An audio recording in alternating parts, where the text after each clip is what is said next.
الرحمن الرحيم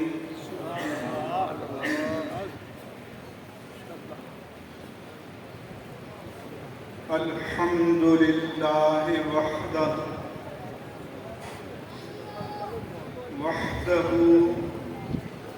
وحده لا شريك له والأول لا أول له والآخر لا آخر له الصلاة والسلام على من لا نبي بعده ولا رسول بعده ولا كتاب بعد كتابه ولا شريعة بعد شريعته ولا أمة بعد أمته سيدنا ومولانا ومأوانا وملجانا محمد وعلى آله وصحبه وكل من تبعهم بإحسان بعده أما بعد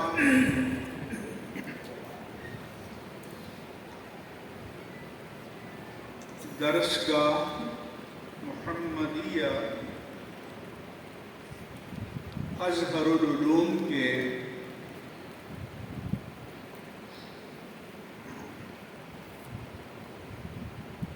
محتمل علامہ محمد رشاد اظہری صاحبزادہ علامہ حسین احمد خان اظہری صاحبزادہ علامہ حسان احمد خان اظہری بارک اللہ فی عمرکم وسعاداتہم وفیوزہم.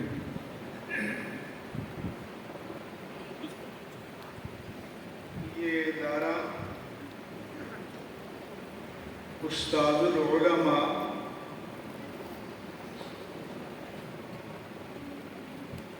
اپنے عہد کے ممتاز خطیب حضرت علامہ محمد خدا بخش اظہری اظہر رحمہ اللہ تعالی کا قائم کردہ ہے.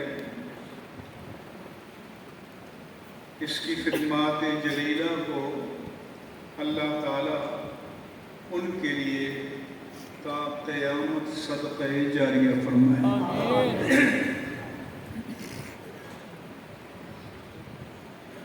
یہ ادارہ مجاہد ملت علامہ صاحبزادہ محمد اقبال خان اظہری اور محسن اہل سنت علامہ صاحبزادہ محمد مشتاق خان اظہری رحمہ اللہ تعالی کی خدمات سے بھی فیضیاب رہا ہے. اللہ تعالی ان تینوں مرحومین کو اپنی بارگاہ عالی میں اعلیٰ مقام عطا فرمائے. اللہ تعالیٰ ان کے درجات کو بلند فرمائے.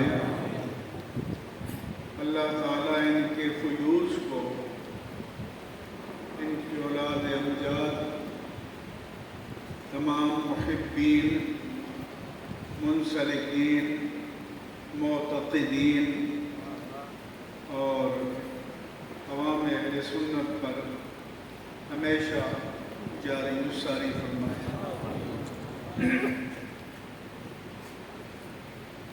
یہ تینوں حضرات جو اس ادارے کو چلا رہے ہیں ان کے مشن کو آگے بڑھا رہے ہیں. اللہ تعالیٰ ان کی صلاحیتوں میں، اہلیتوں میں، قابلیتوں میں، قوت علم و عمل میں، جہود مسلسل میں برکات نصیب فرمائے۔ علماء کرام، خطباء اعظام، مدرسین کرام، اس ادارے کے لائق و فائق اساتذہ کرام، طلباء کرام، معاونین کرام، معززین علاقہ، سب کی تکریمات و تشریفات کے بعد تمام حاضرین کی خدمت میں السلام علیکم ورحمۃ اللہ وبرکاتہ۔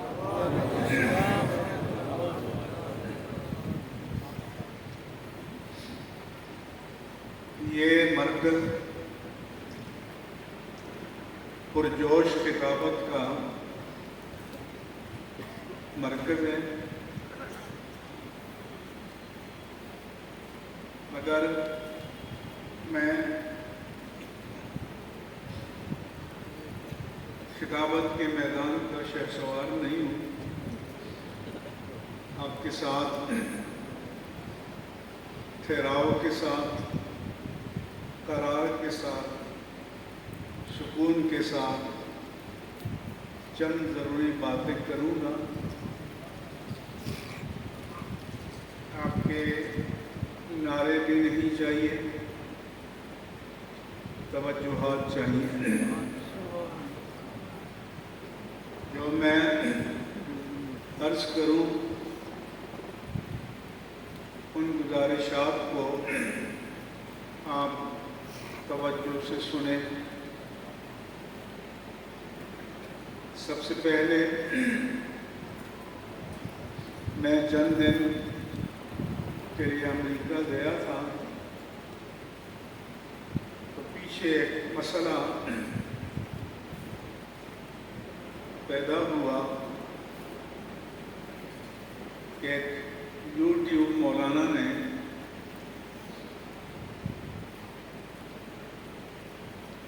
قرآن پر حملہ کیا، صاحب قرآن پر حملہ کیا، حاملین قرآن پر حملہ کیا۔ سب سے پہلے اس مسئلے کی وضاحت چاہتا ہوں۔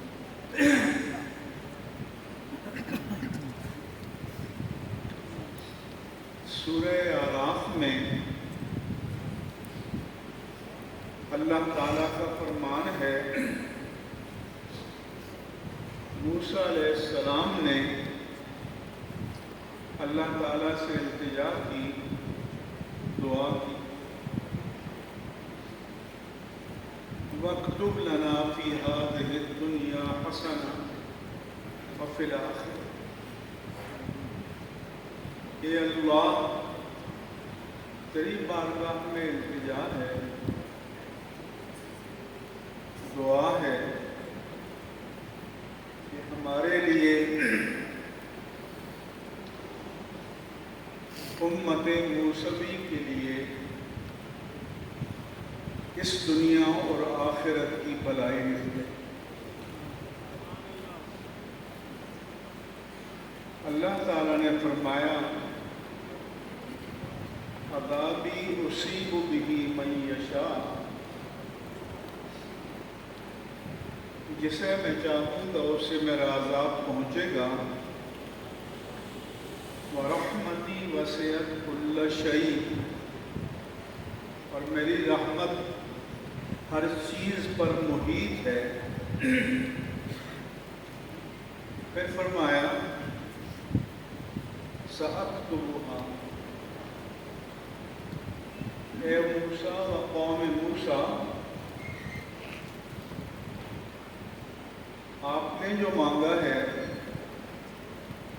وہ آپ کے لیے تو نہیں ہے،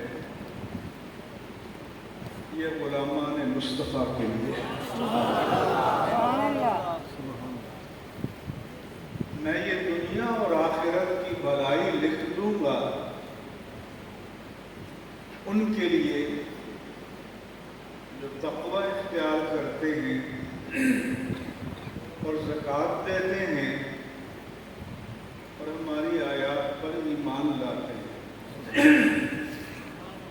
پھر فرمایا ان کی مزید کوالٹیز، صفات یہ ہیں کہ وَيَتَّبِعُونَ الرَّسُولَ النَّبِيَّ الْأُمِّيَّ، کہ وہ رسول نبی امی کی پیروی کرتے ہیں۔ کون سا رسول و نبی امی؟ الذی یجدونہ مکتوبا عندہم فی التوراۃ والانجیل، جس کا نام وہ اپنے پاس آلریڈی پہلے سے،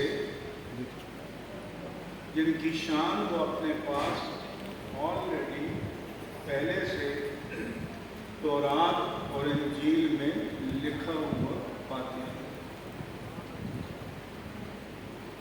ان کی شان یہ ہے کہ وہ یأمرہم بالمعروف، نیکی کا حکم دیتے ہیں اور برائی سے روکتے ہیں۔ وَيُحِلُّ لَهُمُ الطَّيِّبَاتِ وَيُحَرِّمُ عَلَيْهِمُ الْخَبَائِثَ۔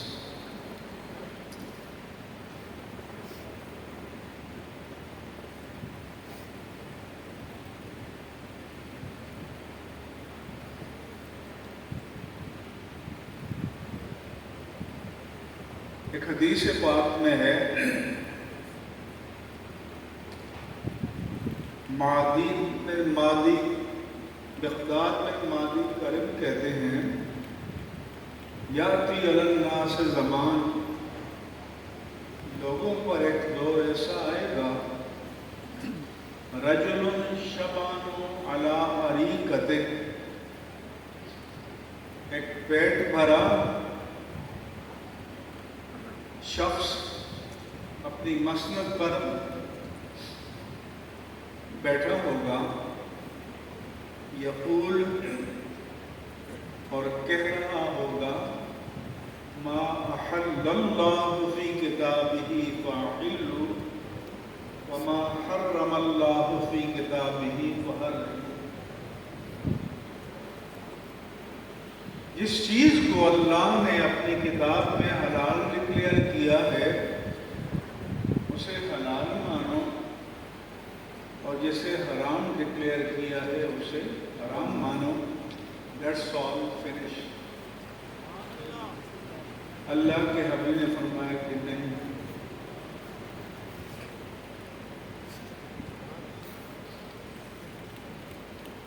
فرمایا کہ یہ اتھارٹی میرے پاس ہے۔ انی احرم الحمار الاہلی وذی ناب من السبع وذی مخلب من الطیور۔ فرمایا کہ میں حرام ڈکلیئر کرتا ہوں، میں حرام قرار دیتا ہوں پالتو گدھے کو، سامنے کے دانتوں کچلیوں سے شکار کرنے والے درندوں کو، کتا، بلی، شیر، چیتا، بھیڑیا، ان کی حرمت کا ذکر کہیں قرآن میں نہیں۔ وذی مخلب من الطیور، اور پنجوں سے شکار کرنے والے پرندوں کو، چیل ہے، عقاب ہے۔ میرے آقا نے فرمایا کہ میں حرام ڈکلیئر کرتا ہوں۔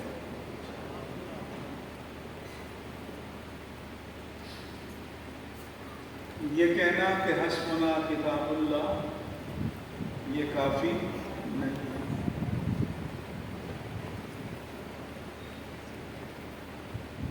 اور یہ authority, legislation,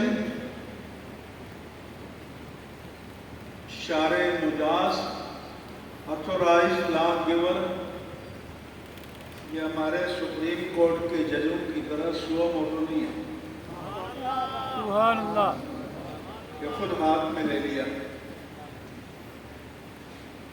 He is authorized by Allah subhanahu wa ta'ala. یہ اتھارٹی میرے اللہ نے اپنے حبیب کو عطا فرمائی ہے کہ وہ پاک چیزوں کو حلال ڈکلیئر کرتے ہیں اور ناپاک چیزوں کو حرام ڈکلیئر کرتے ہیں. ان کی نورانی زبان طے کرتی ہے کہ حلال کیا ہے اور حرام کیا ہے. ایسے طبقات آج بھی موجود ہیں. غلام احمد پرویز بھی گزرا, چکڑالوی بھی گزرا, آج غامدی ہیں.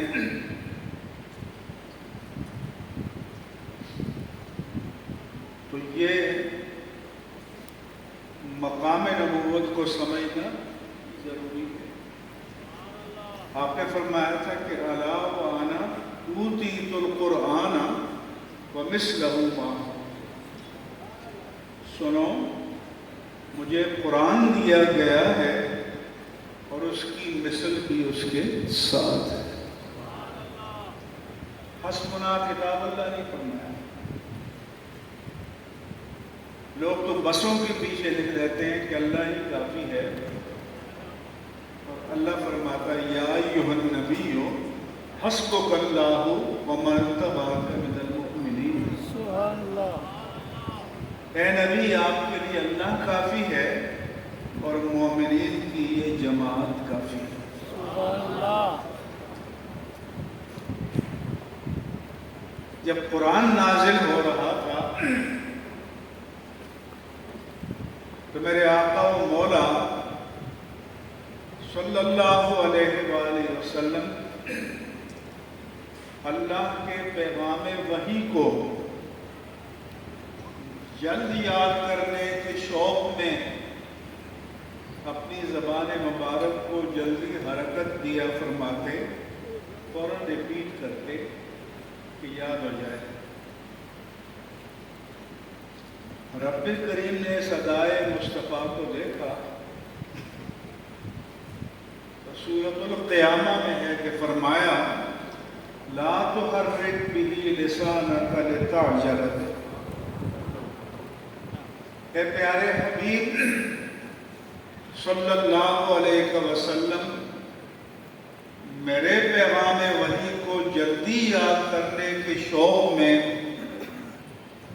اپنی زبان مبارک کو جلدی حرکت نہ دیا کیجیے.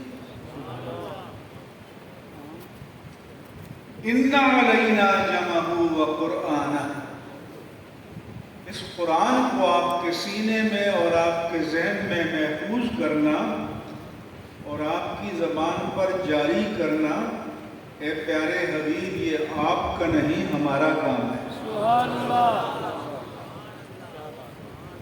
فَإِذَا قَرَأْنَاهُ فَاتَّبِعْ قُرْآنَهُ, تو جب ہم پڑھ لیں کہ ہمارا بھیجا ہوا فرشتہ پڑھ لے تو آپ اطمینان کے ساتھ, قرار کے ساتھ, سکون کے ساتھ پڑھ لیا کیجیے. ثُمَّ إِنَّ عَلَيْنَا بَيَانَهُ, یہ کوئی دیوان غالب یا دیوان حافظ نہیں ہے کہ اس کا جو مطلب کسی کے منہ میں آئے, دماغ میں آئے, بیان کر دے. رب نے فرمایا کہ اس کا بیان بھی ہماری طرف سے ہے. اگر رب کی طرف سے بیان آئے گا تو کس پر آئے گا؟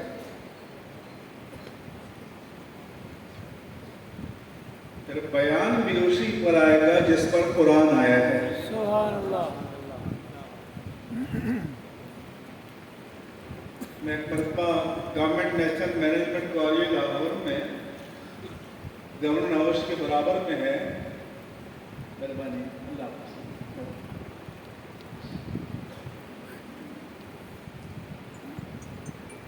وہاں گریڈ 20 کے بیوروکریٹس کی ٹریننگ ہوتی ہے. مجھے لیکچر ڈسکشن کے لیے بلایا گیا. میں نے لیکچر دیا اور پھر سوال و جواب کا سیشن ہوا. آپ کو پتہ ہے بیوروکریٹ اپنے آپ کو بڑا فلسفی دانا روزگار سمجھتے ہیں. Deputy commissioner, commissioner, joint secretary. ایک صاحب نے کہا مفتی صاحب حدیث تو کوئی صحیح ہے، کوئی ضعیف ہے، کوئی یہ ہے، کوئی وہ ہے. ہمارے پاس ہے ایک اتھینٹک چیز قرآن ہے، تو قرآن پڑھ کے انہیں جمع ہو جائے. میں نے کہا آپ کی بات میں لاجک تو بہت ہے،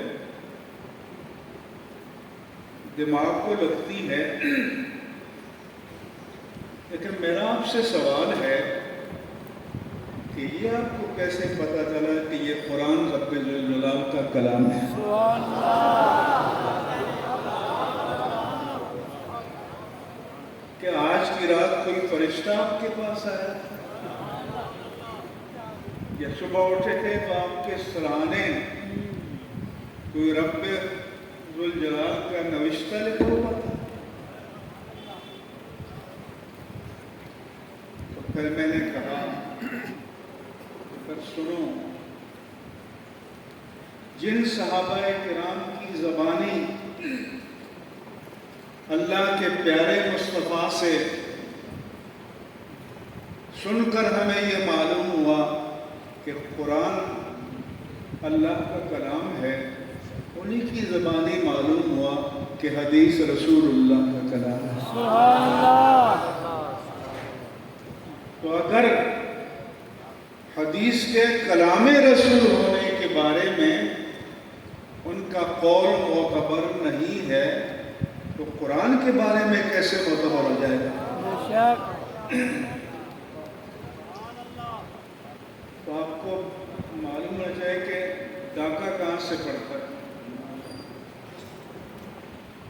نقب کہاں سے لگایا جاتا ہے. اس لیے حضور نے بتایا کہ یہ اتھارٹی میرے پاس ہے. سبحان اللہ. اتنی محرم.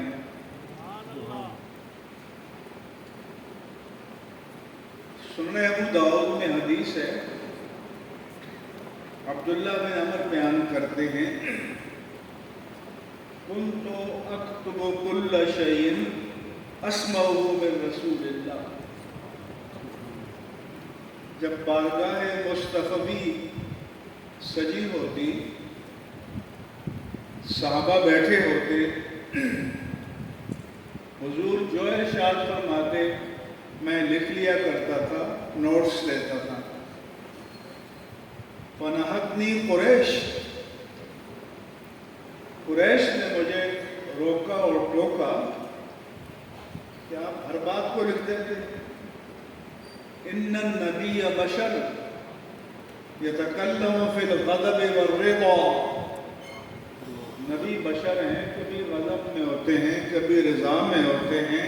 ان کیفیات میں بندہ بات کچھ سے کچھ کہہ دیتا ہے، ہر بات میں لکھا ہوا.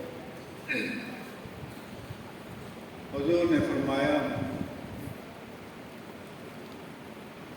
کہ فاشارہ بِإِصْبِعِهِ إِلَىٰ فِيهِ، سبحان اللہ.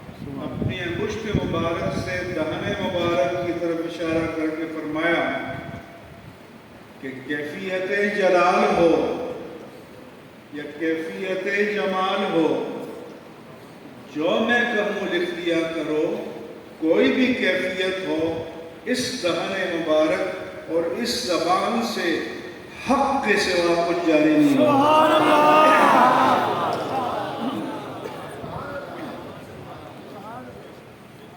تو قرآن نے فرمایا کہ یحل لهم الطیبات ویحرم علیہم الخبائث.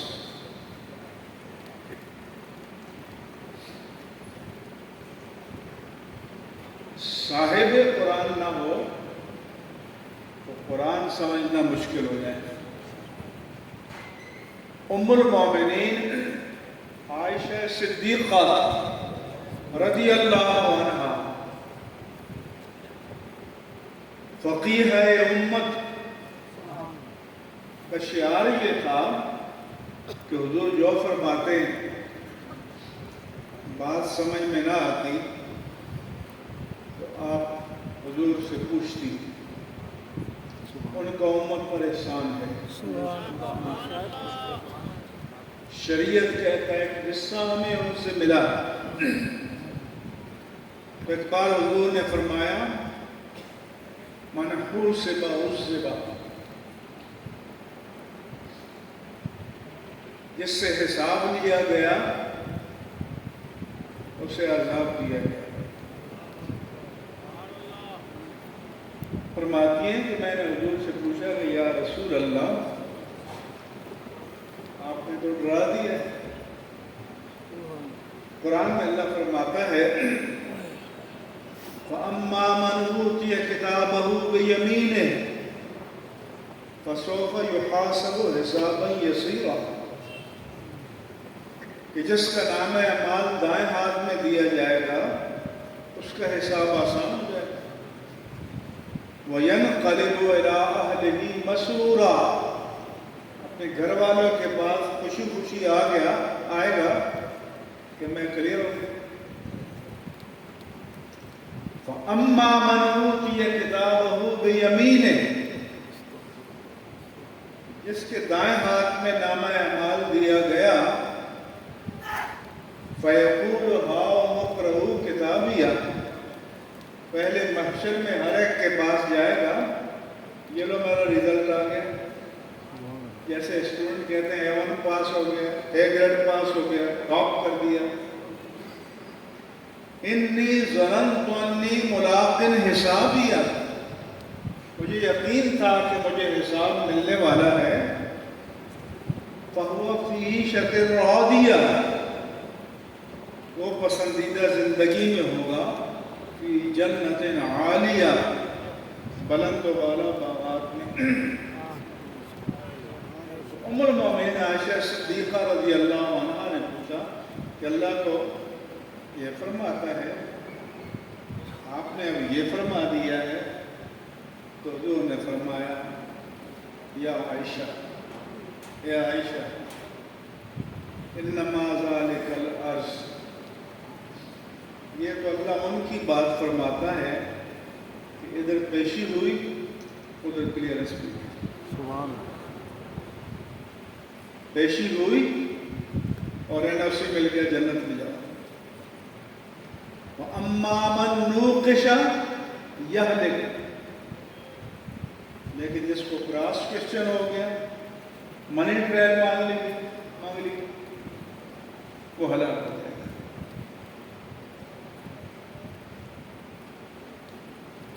تو قرآن کس سے پڑھنا ہے؟ صاحب قرآن سے.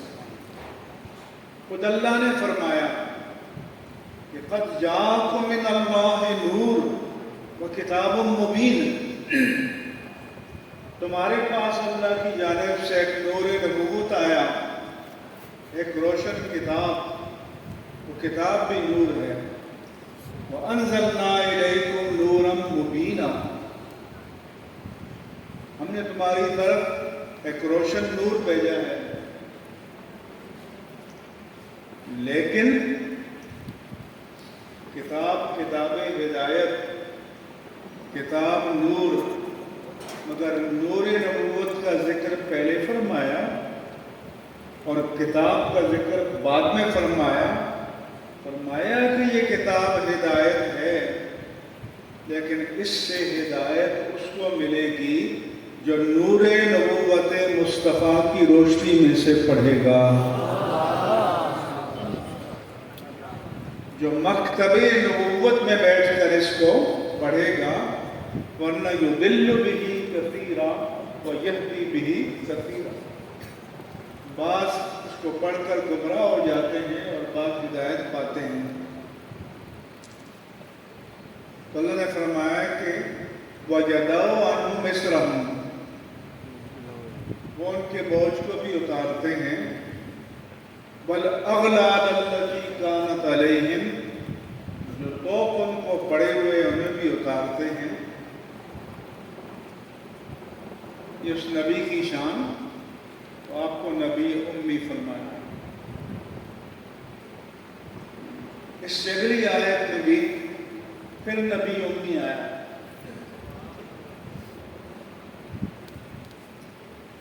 تو مولوی صاحب نے کہا کہ امی کے معنی ان پڑھ اور جاہل، صحابہ بھی جاہل تھے، تو وہ قرآن غلط لکھ لیتے تھے۔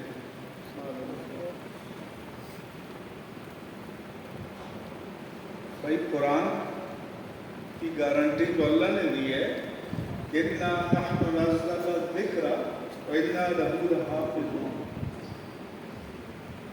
تو جس کلام کا محافظ اللہ ہو، اس کے نطق میں، اس کی کتابت میں، اس کی حفاظت میں غلطی ہو سکتی ہے؟ نہیں۔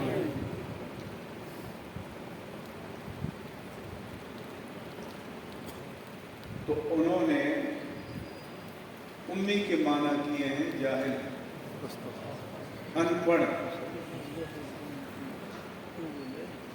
یہ توہین رسالت ہے۔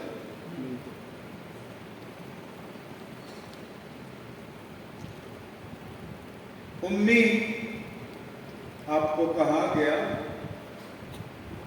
اور اہل مکہ کو بھی والذی بعث فی الامیین رسولا منہم، امی کہا گیا۔ ایک تو یہ کہ یہ ام القریٰ کے رہنے والے تھے،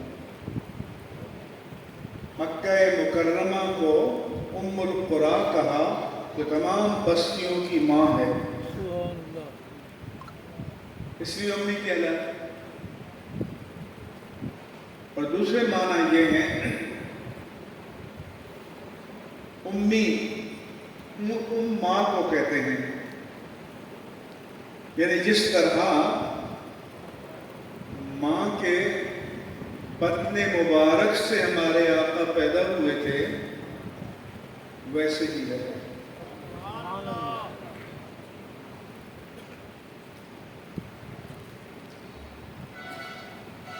آپ نے پیدائش سے لے کر 40 سال تک اپنی قوم کے درمیان گزرے، نہ کسی مکتب میں پڑھا، نہ کسی استاد سے پڑھا، نہ کسی کے سامنے زانوئے تلمس طے کیا۔ اس کا مطلب کیا ہے سمجھا؟ کہ وہ کہتے ہیں امی کے معنی الٹریٹ، جاہل۔ ہم کہتے ہیں یہ معنی نہیں ہے، انٹیوٹرڈ، کہ جس نے باقاعدہ کوئی رسمی تعلیم حاصل نہ کی ہو، hasn't taken formal education، کسی استاذ کے سامنے زانوئے تلمس طے کر کے کسی مکتب میں لکھنا پڑھنا نہیں سیکھا۔ اس لیے اوروں نے ترجمہ کیا ان پڑھ، اور امام اہل سنت نے کیا بے پڑھے لکھے۔ فرق سمجھے؟ ان پڑھ جاہل کے معنی میں ہے، اور بے پڑھے لکھے کہ جب نے رسماً لکھنا پڑھنا سیکھا نہیں ہے، جاہل نہیں۔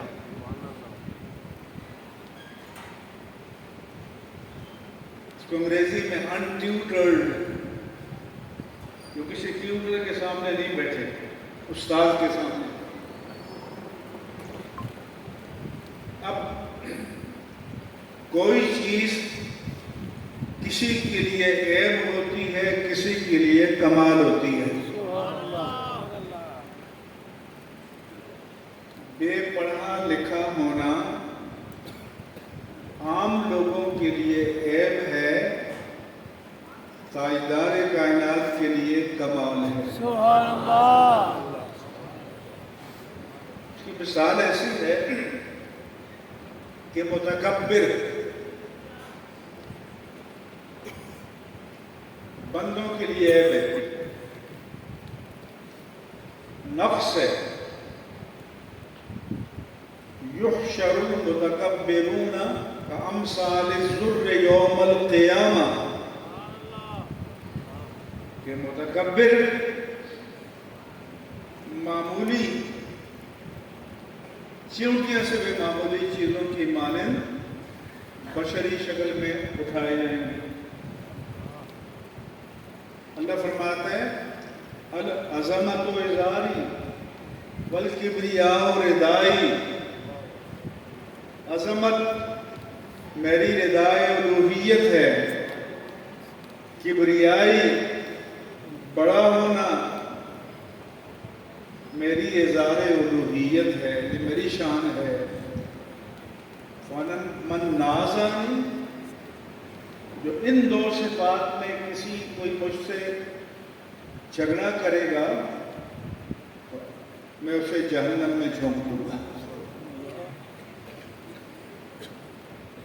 فرمایا وَلَا تَمْشِ فِي الْأَرْضِ مَرَحًا إِنَّكَ لَن تَخْرِقَ الْأَرْضَ وَلَن تَبْلُغَ الْجِبَالَ طُولًا. زمین پر اترا کر مت چلو، نہ تم اپنی طاقت سے زمین کو پھاڑ سکتے ہو، نہ پہاڑوں کی بلندیوں کو پہنچ سکتے ہو. عاجز بنو، تواضع اختیار کرو. تو متکبر ہونا بندوں کے لیے عیب ہے، لیکن رب کی شان ہے. الملک القدوس السلام المؤمن المہیمن العزیز الجبار المتکبر. متکبر میرے رب کی شان ہے. سروری زیبا فقط اس ذات بے ہمتا کو ہے، حکمراں ہے ایک وقت وہی باقی بتانے حاضری. اسی طرح امی ہونا، بے پڑھا لکھا ہونا کسی کے لیے عیب ہو سکتا ہے، میرے آقا کے لیے کمال ہے. کیوں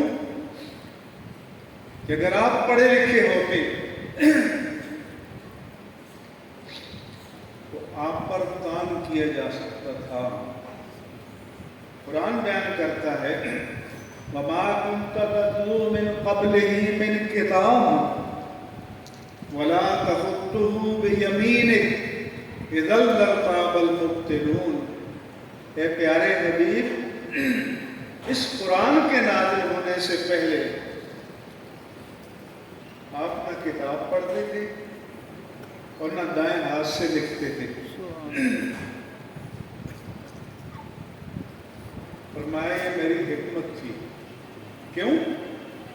اگر آپ نے لکھنا پڑھنا سیکھا ہوتا تو کوئی دشمن کہتا کہ کوئی پرانا علمی خزینہ یا دفینہ ان کے ہاتھ آ گیا ہے اور پڑھ پڑھ کر سنا رہے ہیں. لیکن جب 40 سال کی عمر میں اچانک علم و حکمت کی باتیں کریں گے تو پتہ چلے گا کہ اس علم کا منبع زمین پر نہیں ہے، اس علم کا منبع وحی ربانی ہے، سبحان اللہ، ذات باری تعالیٰ ہے. امیون اقتدان عالم بے سایہ و سائبان عالم. احمد ندیم قاسمی نے کہا تھا لوگ کہتے ہیں کہ سایہ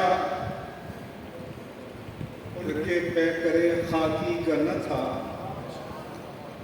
میں تو کہتا ہوں جہاں بھر پہ ہے سایہ تیرا.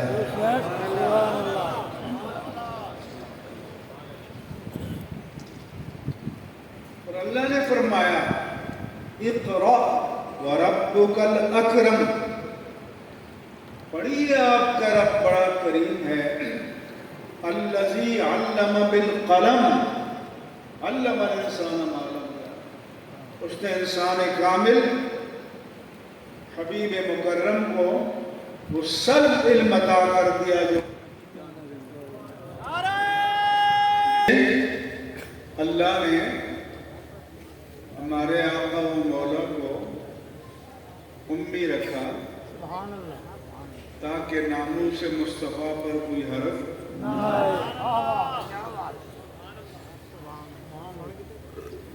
تو یہ امی ہونا آپ کے لیے کمال ہے. کسی اور کے لیے عیب ہو سکتا ہے، ذات پاک مصطفیٰ کے لیے کمال ہے. اور صحیح بخاری میں ہے معاہدہ حدیبیہ کے موقع پر فکتب آپ نے لکھا. کوئی کہتے ہیں جی یہ تو مجازن کہا گیا، آپ نے لکھنے کا حکم دیا، جبکہ اصول ہے کہ جب لفظ کو جب تک اس کے حقیقی معنی پر محمول کیا جا سکتا ہو مجاز مراد نہیں لیا جائے گا. کہ ہمارے اصول فقہ میں یہ بات طے ہے. تو یہ ان کی بدقسمتی ہے کہ جو چیز میرے آقا کے لیے کمال ہے اس کو عیب بنا کر پیش کریں. پھر کہتے ہیں کہ قرآن کا بعض لفظ گرامر کے مطابق نہیں. ارے بھائی قرآن گرامر کے تابع نہیں ہے، گرامر قرآن کے تابع ہے.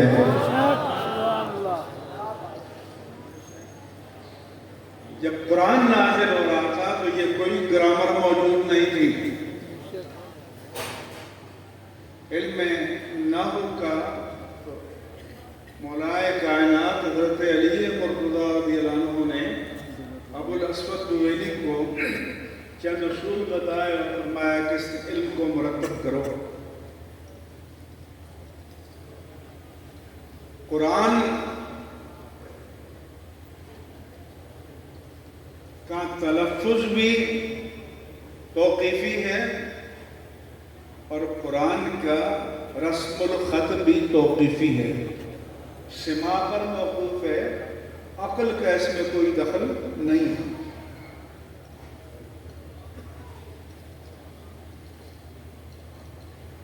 مثلا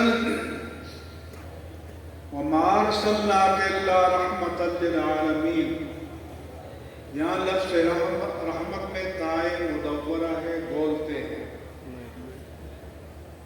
تو یہ ایسی لکھی جائے گی ان رحمت اللہ قریب من المحسنین میں تائے مقصودہ ہے، لمبی تا ہے، وہاں ویسے ہی لکھی جائے گی. یہ نہیں کہ میں مولوی صاحب ہے کہ یار یہ لمبی ہے تو غلط ہے، اس کو بھی غور ہونا چاہیے. تو قرآن کا رسم الخط بھی نبی کریم صلی اللہ علیہ وآلہ وسلم سے سما پر موقوف ہے، اس میں انسان کا کوئی دخل نہیں ہے. عہد رسالت مآب صلی اللہ علیہ وآلہ وسلم میں ایک مرتبہ قریش آئے اور کہا کہ آپ کا قرآن دعویٰ کرتا ہے کہ نزل بہ الروح الامین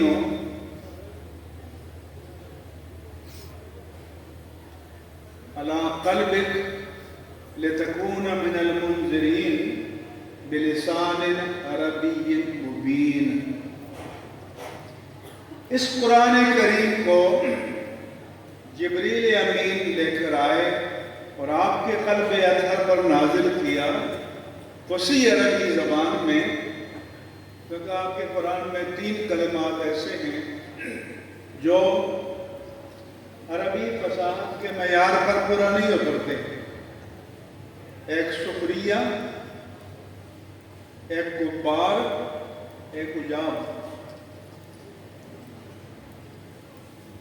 اللہ کے حبیب نے فرمایا کہ تمہارے درمیان قرآن پر اتھارٹی کون ہے؟ ان کے ایک بابا ہیں جو دور دیہات میں رہتے ہیں، جیسے بدو کہتے ہیں، کیونکہ عرب اپنے بچوں کو قریش بدوؤں کے بعد بھیجتے تھے تاکہ اصل عربی زبان کو سیکھیں، کیونکہ شہروں میں زبان مکس اپ ہو جاتی ہے۔ آپ سرائکی بھی بول رہے ہوں تو کوئی اردو کا لفظ بھی ڈالیں گے، کوئی انگریزی کا بھی ڈالیں گے، وہ کیا کریں گے، وہ کیا کریں گے۔ آپ نے فرمایا اس کو بلا لو، اس کو بلایا گیا، وہ آیا، کھڑا ہوا تو فرمایا کہ بیٹھ جاؤ، بیٹھ گیا۔ آپ نے فرمایا کھڑے ہو جاؤ، کھڑا ہو گیا۔ آپ نے فرمایا پھر بیٹھ جاؤ تو بیٹھ گیا۔ پھر فرمایا کھڑے ہو جاؤ تو کھڑا ہو گیا۔ آپ نے پھر فرمایا بیٹھ جاؤ تو بابا کو غصہ آ گیا۔ اس نے کہا اتخذونی سخریا وانا شیخ کبار ان ھذا لشیء عجاب۔ وہی 3 لفظ جس کو انہوں نے چیلنج کیا تھا، اللہ نے اسی کی زبان پر جاری فرما دیا۔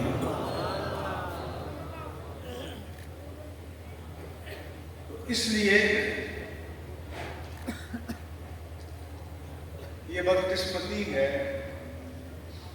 کہ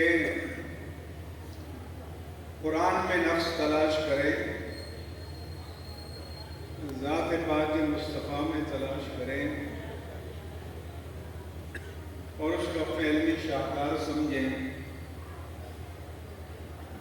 پھر کہتے ہیں مولوی فتوے دیتے ہیں، تو مولوی فتوے نہیں دیں گے تو پان کی دکان کھولیں گے، پکوڑے پہ۔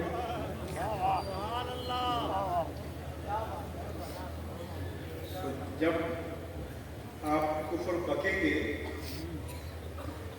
تو عالم کا کام ہے کہ حکم بیان کریں۔ اس لیے ہمارے بزرگوں نے کہا کہ مصیبت یہ ہے کہ ہمارے جاہل غلطی کرتے ہیں، ہم توبہ کرا دیتے ہیں، ان کے عالم غلطی کرتے ہیں تو ان کی اصلاح کیسے کی جائے؟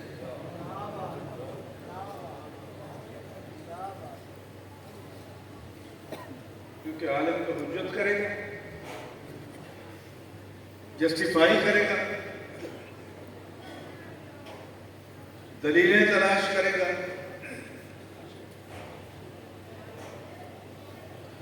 کیونکہ ڈے 1 سے، تخلیق آدم سے جو سلسلہ چلا تھا،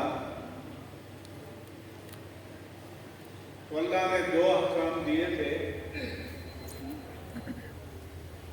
ابلیس سے فرمایا کہ اسجدوا لآدم، ابلیس نے آدم کو سجدہ نہیں کیا۔ آدم علیہ السلام کو فرمایا کہ اسکن انت وزوجک الجنہ فکلا منہا رغدا حیث شئتما، تم اور تمہاری بیوی دونوں جنت میں رہو، کھلا کھلا جدھر چاہو کھاؤ پیو چلو پھرو، سب اوپن ہے، کھلا ہے۔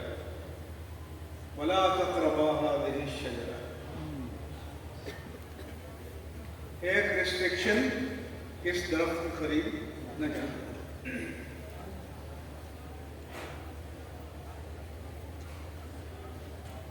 فَأَزَلَّهُمَا الشَّيْطَانُ، تو چلے گئے۔ تو ایکسپلینیشن کال ہوا دونوں سے۔ ابلیس سے پوچھا مَا مَنَعَكَ أَن تَسْجُدَ إِذْ أَمَرْتُكَ، اور دوسری جگہ مَا مَنَعَكَ أَلَّا تَسْجُدَ إِذْ أَمَرْتُكَ، کہ جب میں نے تمہیں حکم دیا تھا کیا اس خاک کے پتلے آدم کو سجدہ کرو، تم نے کیوں نہ کیا؟ اس نے منطق کا سہارا لیا مولویوں کی طرح، کہا کہ خلقتنی من نار و خلقتہ من طین، کہ اللہ تو نے مجھے آگ سے بنایا، آدم کو مٹی سے بنایا، آگ لطیف ہوتی ہے، مٹی کثیف ہوتی ہے، لطیف چیز اعلیٰ ہوتی ہے، اعلیٰ ہو کر اللہ کے سامنے کیسے جھک جاتا، لاجک نہیں مانتی، منطق نہیں مانتی، دلیل نہیں مانتی۔ اور آدم علیہ السلام سے پوچھا تو فَتَلَقَّى آدَمُ مِن رَبِّهِ کلمات، اللہ نے آدم کو کلمات توبہ القا کی۔ وقال،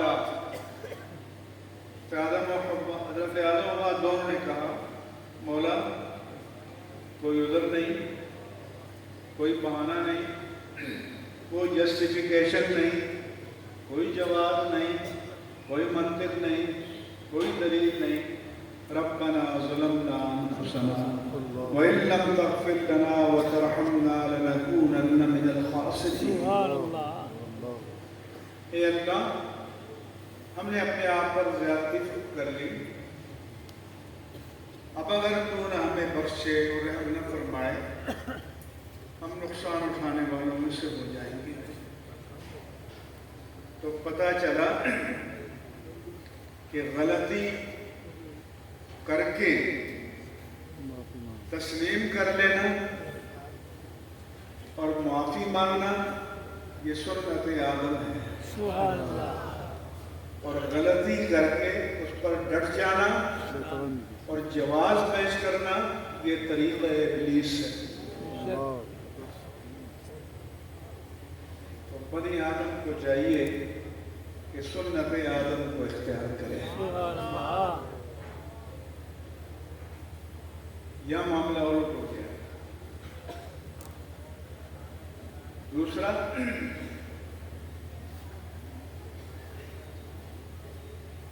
کہ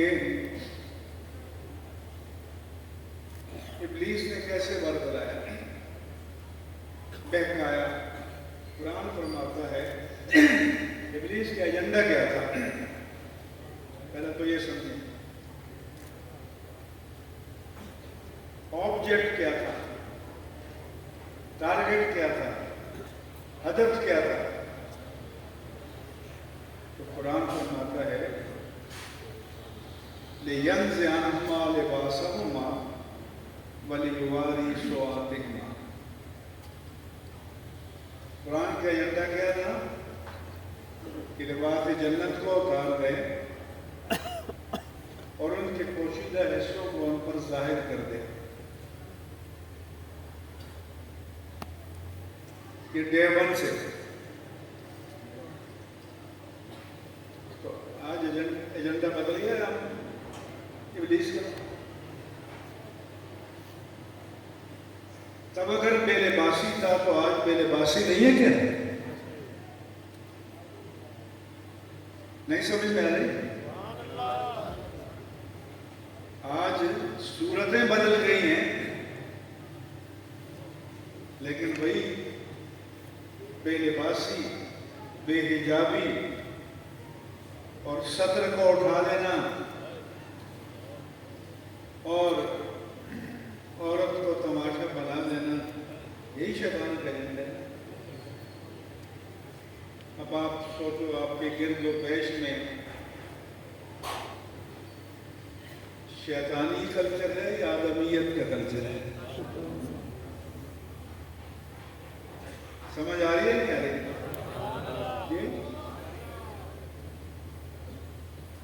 اور دوسرا مجھے بہکار آتا تو دشمن بن کر نہیں، وَقَاسَمَهُمَا إِنِّي لَكُمَا لَمِنَ النَّاصِحِينَ۔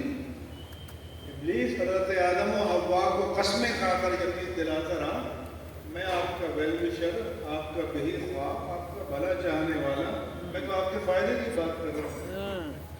اور آج کا شیطان کچھ اور کہتا ہے۔ سبحان اللہ۔ ہلو، نہیں سمجھ میں آ رہی؟ سبحان اللہ۔ وہ کہتا ہوں مان ہاکما تلکم و شجرت اللہ تکونا ملکین وہ تکونا من الخالدین.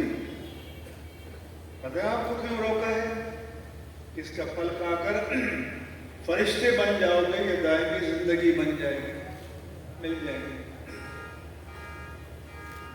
یہی شیطنت کا جادو آج بھی چلتا ہے. اس لیے اپنی نسلوں کو بچاؤ. بنی آدم کو مکر شیطان سے بچاؤ، ورنہ پرانے زمانوں میں 1960-70 میں پتہ نہیں بابے لوگ کتنے یہاں ہیں یا نہیں ہیں، کوئی داڑھی والا سنیما کی لائن میں لگتا تو اپنے چہرے کو کپڑے سے ڈھانپ لیتا تھا. لیکن آج آپ کے اسٹار موبائل میں سارے جہنم دفن ہیں. کون سا شر ہے، کون سی بے حیائی ہے، کون سی بے آبروئی ہے یہ اس چھوٹی سی مشین میں نہیں ہے. اس لیے میں جب ان مجالس میں نوجوانوں کو سلام دیکھتا ہوں ہمارا جی چاہتا ہے کہ ان کو سلام پیش کروں، ان کے گلے میں ہاتھ پھیلاؤں کہ یہ اس جہنم سے بچ کر ان مجالس میں آتے ہیں، اللہ کے گھر میں آتے ہیں. میرے بس میں اور تو مسجد کے دروازے پہ کھڑے ہو کر ان کو ہاتھ پہناؤں، کیونکہ اللہ کے رسول نے فرمایا کہ سبت یظلھم اللہ یوم القیامہ یوم لا ظل الا ظلہ. 7 قسم کے اشخاص پر اللہ تعالیٰ اپنی رحمت کا خصوصی سائبان فرمائے گا قیامت کے دن، جب اس کے سائے رحمت کے سوا کوئی جائے پناہ نہیں ہوگی. اس میں سے دوسرا شاب نشا فی عبادت اللہ عز وجل، وہ جوان کہ جس کی ابھرتی ہوئی اٹھتی ہوئی مچلتی ہوئی جوانی اللہ کی بندگی میں گزرے. میں ان بابے لوگوں سے کہتا ہوں کچھ خبر نہیں کہ آپ کے 100 سجدوں کی وہ قیمت نہ ہو جو نوجوان کے ایک سجدے کی ہے. اور اللہ کے دین کو ان کی ضرورت ہے، ہمیں ان کی ضرورت ہے. ان کو دین سے جوڑ کر رکھو. تو ایک تو یہ مسئلہ تھا جو آپ کے سامنے عرض کیا. دوسرا اپنے ختم نبوت کا عنوان رکھا ہے. ویسے تو یہ جو مجذوب قوم ہے اپنی دنیا کا کام کریں تو ان کا عقل بہت کام کرتی ہے. 5 مرلے کا پلاٹ لینا ہو تو یہ کھوپڑی بہت کام کرتی ہے. اتنے مجمع میں ایک آدمی بھی آپ کو نہیں ملے گا جو یہ کہے کہ میں 5 مرلے کا پلاٹ لینے ڈھونڈنے گیا تھا اور پہلی دکان پہ ڈھیر ہو گئے. 25 دکانوں پہ جاؤ گے، estate agent, brokers, property dealer, پوچھو گے مارکیٹ ویلیو کیا ہے، نفع کتنا ملے گا، ریٹرن کیا ملے گا. اس ناپائیدار دنیا کے 5 مرلے اور 3 مرلے کے لیے تو اتنا دماغ کھپاؤ اور جنت کے محل کے لیے بالکل نہ سوچو.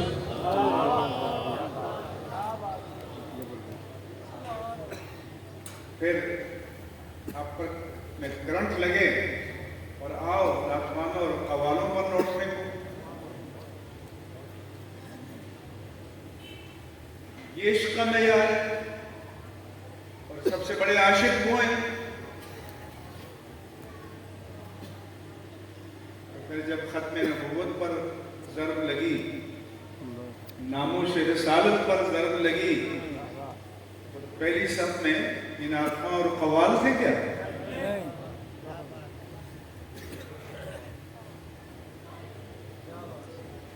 تو نوٹ دو پر پھینکتے ہو۔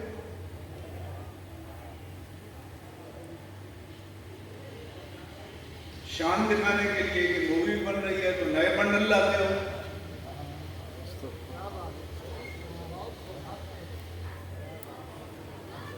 یہ جعلی فراڈی پیروں کے پاس جا کے ڈیر ہوتے ہو، عاملوں کے پاس جاتے ہو۔ عاملوں کے پاس نہ جاؤ، عامل بنو۔ سبحان اللہ، یہ دین عمل کے لیے آیا ہے۔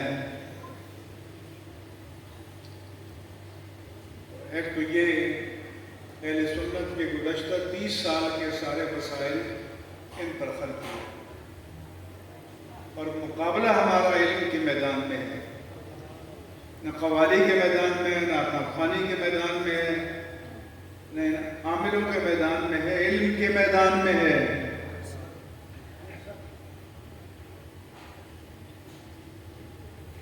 تو اگر دنیا میں مقام افتخار پانا ہے تو اپنی ترجیحات کو ترجیحات مصطفیٰ کے مطابق اٹھا دو۔ سبحان اللہ،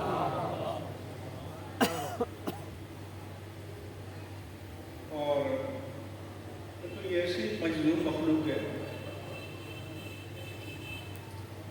شہزادہ ہے، پیرزادہ ہے، میرزادہ ہے، حضرت زادہ ہے۔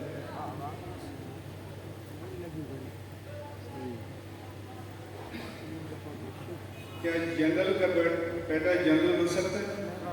بولو، جج کا بیٹا جج بن سکتا ہے؟ چھوڑو، کلرک کا بیٹا چٹا پڑھو تو کلرک بن سکتا ہے؟ بولو، نہیں، کوئی کوالیفیکیشن چاہیے نا، جی، مگر پیر بننے کے لیے کچھ نہیں،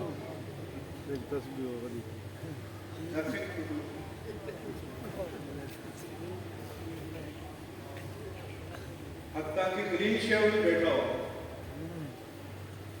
تو یہ مظلوم مخلوق جو ہے، چلو اندر تو نہیں جھانک سکتے، چہرہ تو نظر آتا ہے کہ چہرہ مصطفیٰ کے مطابق ہے۔ سبحان اللہ، اور سب سے زیادہ مظلوم جو ہے ادھر سے اس جنوبی پنجاب میں پائے جاتے ہیں۔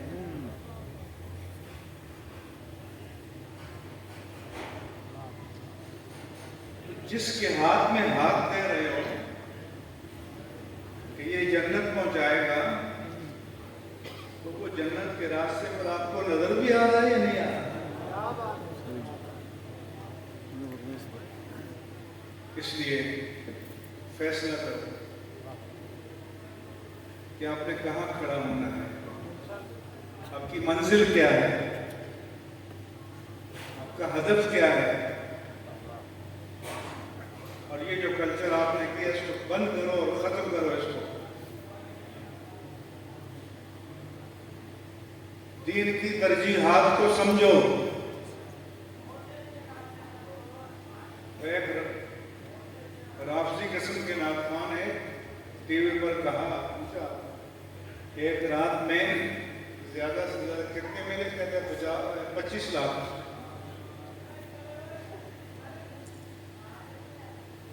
25 لاکھ میں تو ایک ادارے کا سال کا بجٹ چل سکتا ہے۔ بے شک،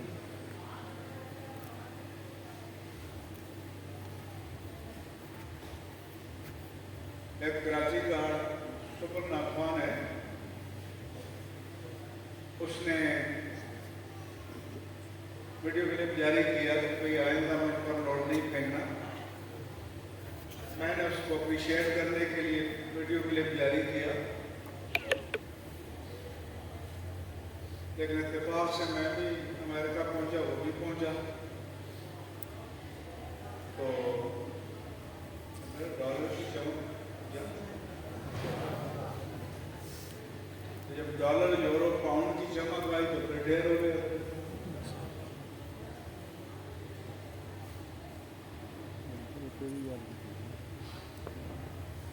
تو میں نے لوگوں سے کہا وہیں پر یہ کمٹمنٹ تو یہ کر کے آیا تھا but due to the spark of dollar, euro and pound he surrendered.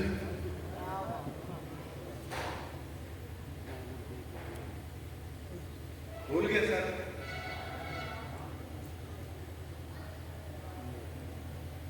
تو اس لیے اپنے ایمان کو توڑو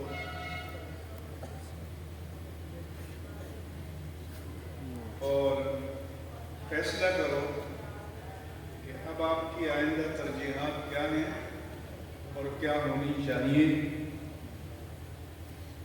ہم پیروں کے مخالف نہیں ہیں. جو متشدد متدین علم پیر ہیں ہم ان کو سلام کرتے ہیں. سبحان اللہ. لیکن جو فریبی ہے فراڈیے ہیں ان سے بچانا ہماری ذمہ داری ہے. سبحان اللہ. بے شک. اگر جانتے بوجھتے آپ کھائی میں گرنا چاہیں آپ جانیں, لیکن یہ ضروری ہے. باقی میلاد النبی صلی اللہ علیہ وسلم کا مہینہ گزرا.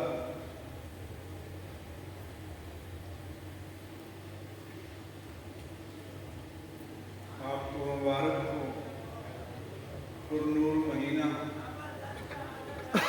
میں ان سے راستے میں پوچھا کہ بھئی مجلس عنوان کیا کہتے ہیں؟ میلاد مصطفیٰ. سامنے دیکھا تو دیکھا میں نے بہت کانفرنس, لیکن بیچ میں یہ کرنٹ ایشو جس کے بارے میں علماء کو پتہ ہونا چاہیے. میلاد کے بارے میں ایسی بات عرض کروں گا, پھر اجازت بھی چاہوں گا کہ میلاد کے معنی ہے کسی کی پیدائش کا زمانہ, وقت یا مقام. ہمارے یہاں ظرف مکان ہو تو مقام, ظرف زمان ہو تو زمانہ, دن, تاریخ, وقت. عربی میں مولود بھی کہتے ہیں. مولد کے معنی جائے پیدائش کے ہیں.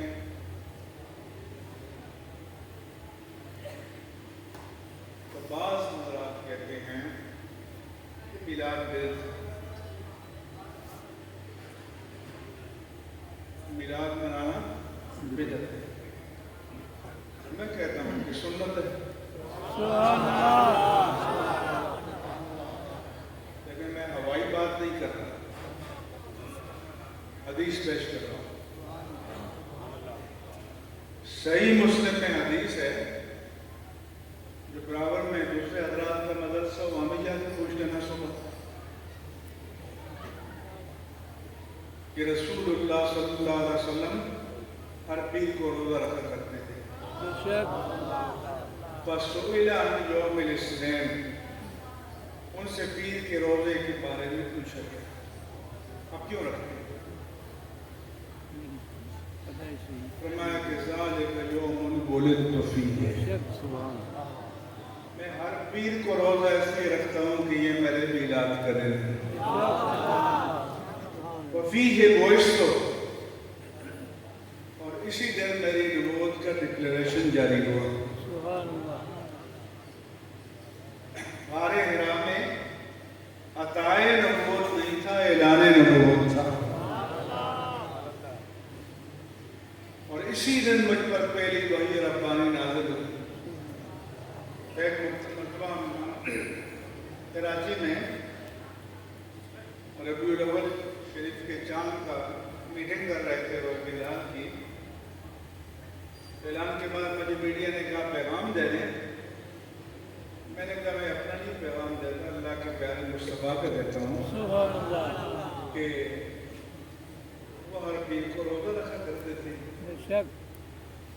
اور تشکر میلاد کے لیے یہ بھی آپ نے بتا دیا. ذَلِكَ يَوْمٌ وُلِدْتُ فِيهِ وَفِيهِ بُعِثْتُ وَأُنزِلَتْ إِلَيَّ. تو اب حدیث عالم لکھے تقدار حدیث کا تو انکار نہیں کر سکتے کہ میں کہتا روزہ رکھے.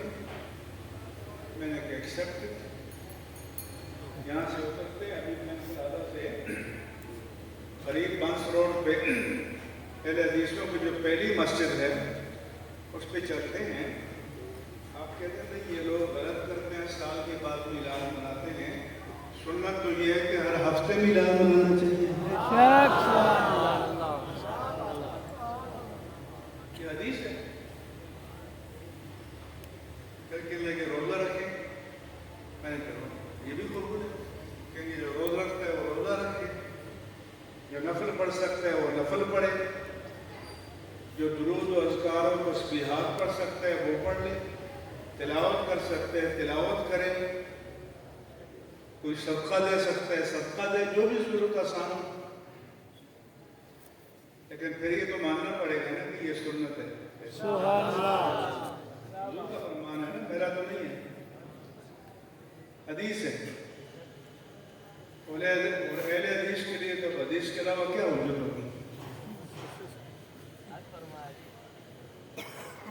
اور قرآن میں بھی عیسیٰ علیہ السلام فرماتے ہیں کہ السلام علیہ یوم ولدت و یوم اموت و یوم ابعث. جس دن میں پیدا ہوا مجھ پر سلام, جس دن میرا وصال ہوگا اس دن بھی سلام, جس دن اٹھوں گا اس دن بھی سلام. سبحان اللہ. یہی علیہ السلام کے بارے میں ہم بھی سلام پڑھتے ہیں. اور کیا کرتے ہیں. تو میں ایک بار امریکہ میں گیا, نیو جرسی اسٹیٹ میں ایک ہندوستانی مسلمانوں کی مسجد تھی, بڑے بڑے doctor professor I T specialist. تو ہمارے دوست نے کہا کہ ہمارے مفتی صاحب آئے ہیں تو ہم یہاں میلاد کرنا چاہتے ہیں. انہوں نے کہا کہ یہاں میلاد النبی کا جلسہ تو نہیں ہو سکتا, سیرت النبی کا کرنے. میں نے کہا ایکسیپٹڈ, یہ بھی قبول ہے. آپ ان سے کہتے ہیں کہ سیرت النبی کرنے. میں گیا, میں نے کہا gentleman you have had some reservation about میلاد النبی but I don't have any reservation about سیرت النبی. آپ کے میلاد النبی کے بارے میں تحفظات تھے مگر میرے سیرت النبی کے بارے میں کوئی تحفظ نہیں ہے. ناؤ دس از جلسہ سیرت النبی. اب یہ سیرت النبی کا جلسہ ہے. میں نے کہا let me ask you what is سیرہ. اب میں آپ سے پوچھتا ہوں کہ سیرت کہتے کس سے. میں نے کہا سیرہ مینز بایوگرافی. انگریزی میں سیرت کو بایوگرافی کہتے ہیں, اردو میں سوانح حیات کہتے ہیں, اور زیادہ آسان اور تو حالات زندگی کہتے ہیں. تو میں نے کہا should I start biography from the beginning or by the end. اب بتا دیں کہ میں سوانح حیات مصطفیٰ شروع سے شروع کروں یا آخر سے کروں. سبحان اللہ. تو میں نے کہا the biography is when a person was born, how was he when he was a baby, how was he when he was a child, how was he when he was a boy, how was he when he was a young man, how was he when he was a perfect old man, and what was his attitude towards others in all these stages of life. میں نے کہا سیرت یہ ہے, پیدا کب ہوا, بچپن کیسا تھا, لڑکپن کیسا تھا, جوانی کیسی تھی, بڑھاپا کیسا تھا. تو میں نے کہا, انہوں نے کہا کہ ٹھیک ہے اسٹارٹڈ فرام دا بگننگ, چلو شروع سے بیان کریں. تو میں نے کہا دا بگننگ از میلاد.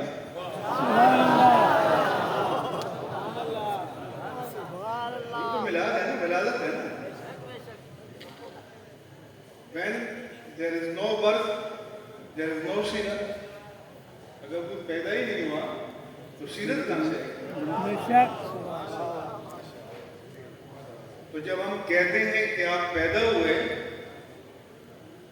تو یہ شرک کو جڑوں سے کاٹ دیتا ہے.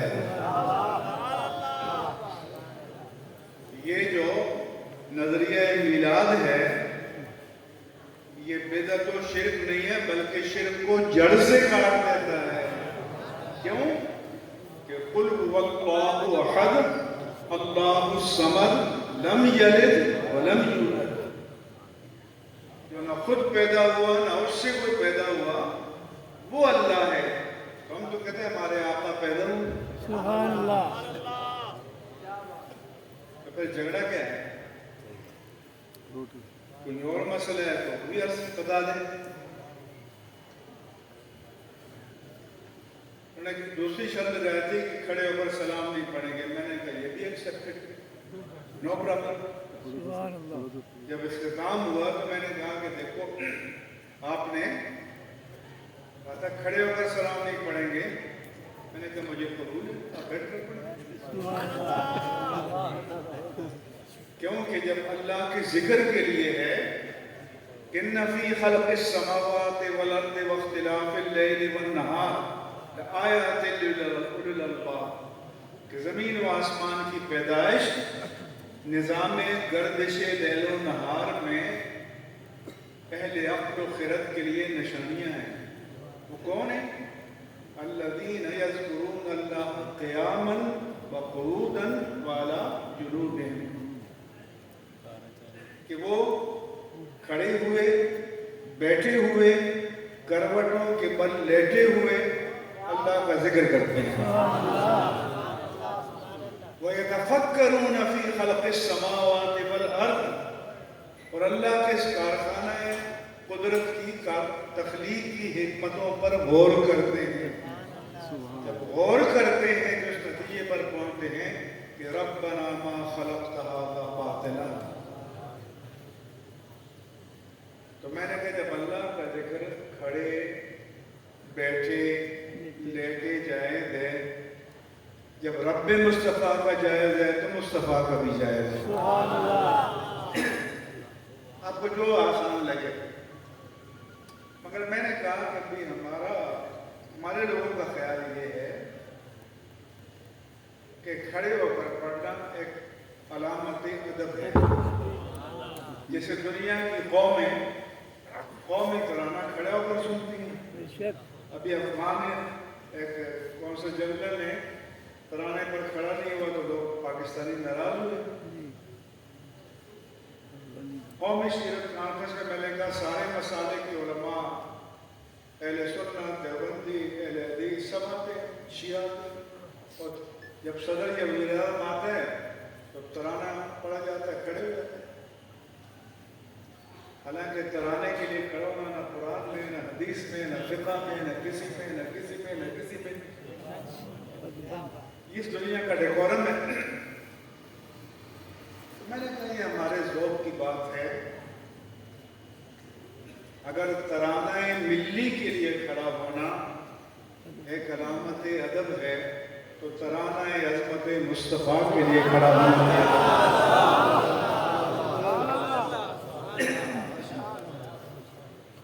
لیکن ہم آپ کو مجبور نہیں کرتے. آپ بیٹھ کر پڑھیں تو ہمیں کوئی مسئلہ نہیں, کوئی ملامت بھی نہیں کرے گا اور نہیں کرنا چاہیے. ملامت ترک واجب پر ہوتی ہے, ملامت ترک مستحب پر نہیں ہوتی. یہ اپنے ذوق کی بات ہے. جس کا ذوق قبول کرتا ہے کھڑا ہو جائے. پھر وہ لوگ کھڑے ہو گئے. سبحان اللہ. ان سے پوچھا میں یہ اسی سال کے لیے کہ لگ رہے ہیں اندر بھی آپ کھڑے ہوئے. تو اس لیے کسی پر طنز نہ کرو, ٹانٹ نہ کرو, انسلٹ نہ کرو, پیار سے بات بتا دو. اللہ چاہے گا تو دل میں اتر جائے گی. کیوں کہ ہمیں کسی کو شکست دینا مقصود نہیں ہے. بے شک. ہماری فتح جو عام شکست مناظروں میں ہوتی یہ نہیں ہے. ہماری فتح تو یہ ہے کہ شاید تیرے دل میں اتر جائے میری بات. جگر مراد آبادی نے کہا کہ وعدائے دل بری ہو یا نوائے فتح کر لے وہی فاتح زمانہ. سبحان اللہ. تو پیار سے محبت سے لوگوں کے دلوں کو فتح کرو، دین کی بات پہنچاؤ. اور یہ ہمارے بڑے بڑے خطباء ہیں ماشاءاللہ مائع ناز، ان سے اکتساب فیض کرو. ختم نبوت پر کبھی ادھر سے گزر ہوا تو انشاءاللہ پھر بات کی جائے گی. ابھی اللہ تعالیٰ نے مسئلہ حل فرمایا، اس کا کروڑوں بار شکر ادا کرنا چاہیے. سپریم کورٹ نے سرنڈر کیا ہے اور یہ ان کے لیے سعادت کی بات ہے، ورنہ پورا ملک ایک بڑے امتحان سے دوچار ہو جاتا.